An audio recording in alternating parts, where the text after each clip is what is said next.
बहनिया के कारनामा जानत हूँ। कवन कारनामा हो हमरे बहनिया? कैसन बड़ी बहनिया कैले हवा? इतना शोर हो गया तुमके कुछ पता ना है? हो गया हो शोर कि छुपावत है हमसे?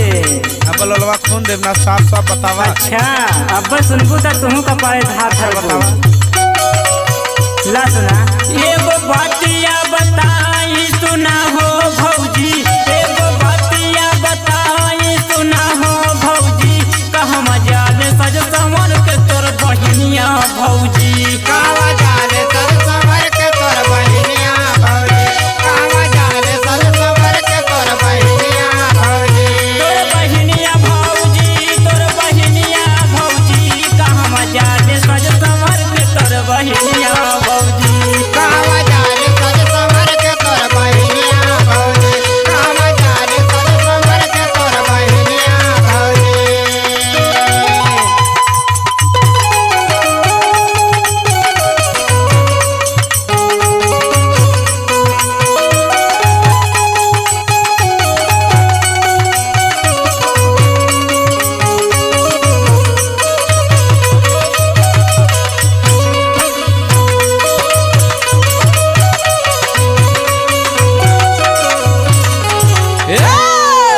सुनलू भौजी? अच्छा ही बतावा।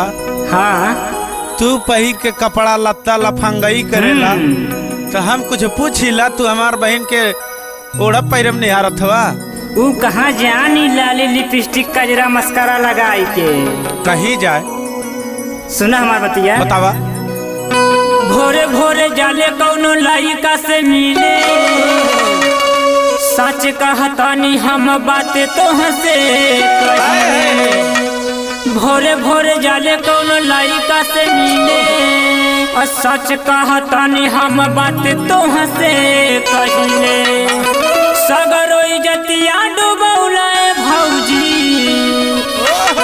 सगरो इज्जतिया डुबौलाए भौजी, कहवा जाले सज संवर के तोर बहनिया भौजी, कहवा जाले सज संवर के तोर बहनिया भौजी, कहवा जाले सज संवर के तोर बहनिया भौजी, तोर बहनिया भौजी, तोर बहनिया भौजी, कहवा जाले सज संवर के तोर बहनिया भौजी, कहवा जाले सज संवर के तोर बहनिया भौजी।